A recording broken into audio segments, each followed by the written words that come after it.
Hello, my name's Clive Gardner.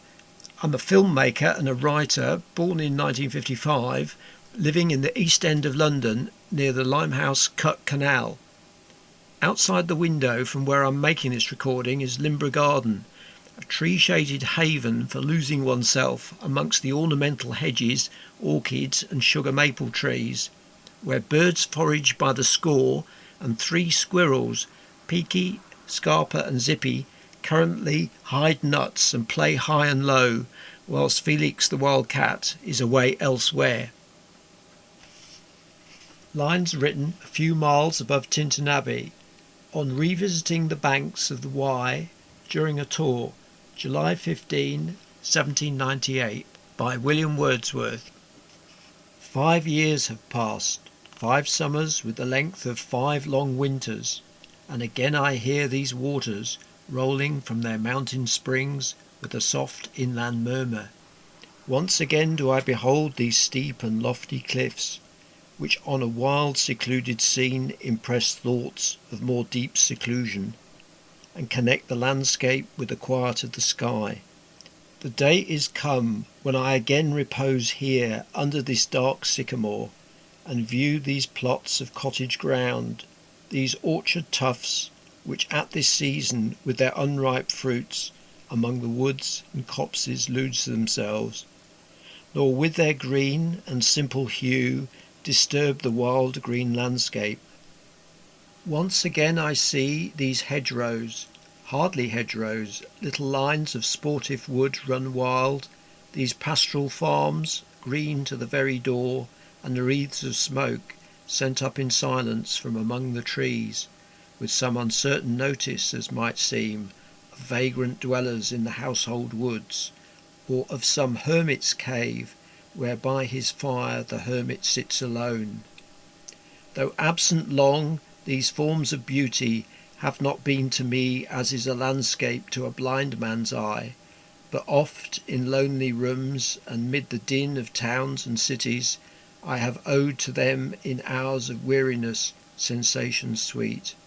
felt in the blood and felt along the heart, and passing even into my purer mind with tranquil restoration.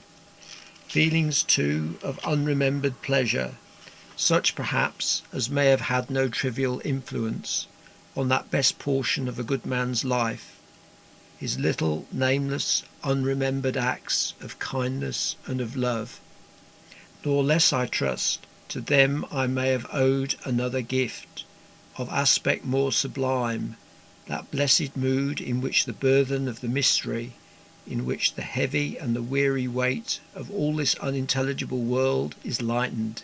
that serene and blessed mood in which the affections gently lead us on, until the breath of this corporeal frame, and even the motion of our human blood almost suspended, we are laid asleep in body and become a living soul, while with an eye made quiet by the power of harmony and the deep power of joy, we see into the life of things.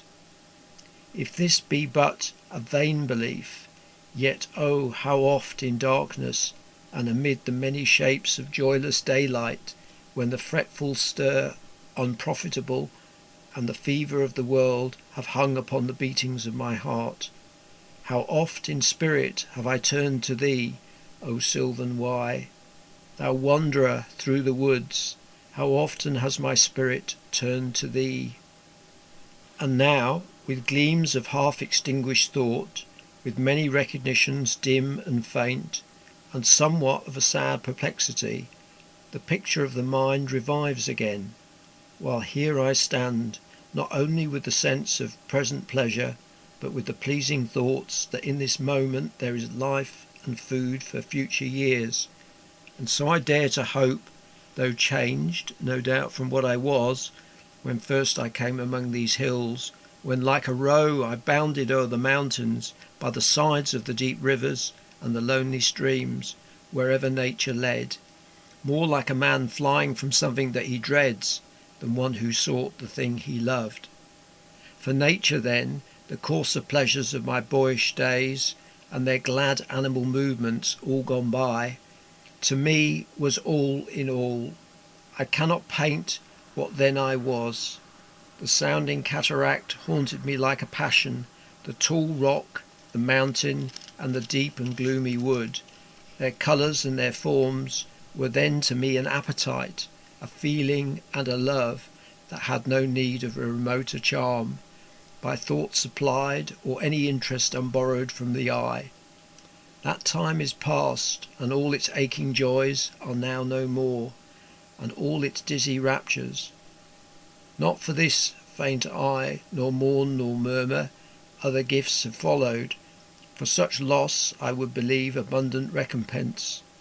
For I have learned to look on nature, not as in the hour of thoughtless youth, but hearing oftentimes the still, sad music of humanity,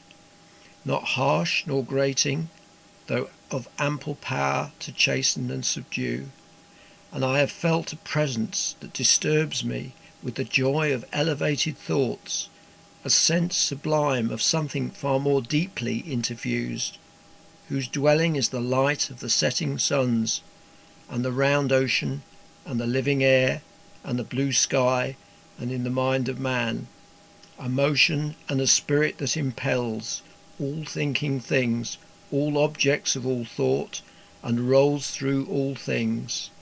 Therefore am I still a lover of the meadows and the woods and mountains, and of all that we behold from this green earth, of all the mighty world,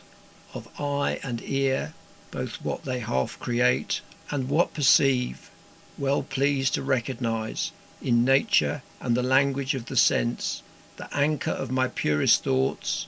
the nurse, the guide, the guardian of my heart and soul, of all my moral being. Nor perchance, if I were not thus taught, should I the more suffer my genial spirits to decay. For thou art with me here upon the banks of this fair river, thou my dearest friend, my dear, dear friend, and in thy voice I catch the language of my former heart, and read my former pleasures in the shooting lights of thy wild eyes. O yet a little while may I behold in thee what I was once, my dear, dear sister. And this prayer I make knowing that nature never did betray the heart that loved her.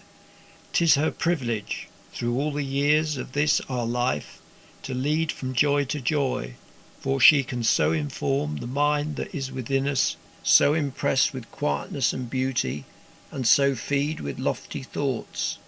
that neither evil tongues, rash judgments, nor the sneers of selfish men, nor greetings where no kindness is, nor all the dreary intercourse of daily life shall e'er prevail against us, or disturb our cheerful faith, that all which we behold is full of blessings. Therefore let the moon shine on thee in thy solitary walk, and let the misty mountain winds be free to blow against thee, and in after years, when these wild ecstasies shall be matured into a sober pleasure, when thy mind shall be a mansion for all lovely forms, thy memory be as a dwelling place for all sweet sounds and all harmonies. O then, if solitude or fear or pain or grief should be thy portion, with what healing thoughts of tender joy wilt thou remember me,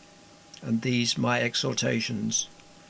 Nor perchance, if I should be where I no more can hear thy voice, nor catch from thy wild eyes these gleams of past existence,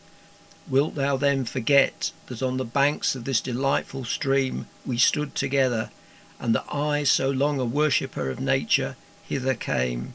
unwearied in that service? Rather say, with warmer love, O with far deeper zeal of holier love. Nor wilt thou then forget that after many wanderings, many years of absence, these steep woods and lofty cliffs and this green pastoral landscape were to me more dear, both for themselves and for thy sake. Composed 1798, published in the Lyrical Ballads 1798. It's Clive Gardner saying thank you for listening and goodbye for now.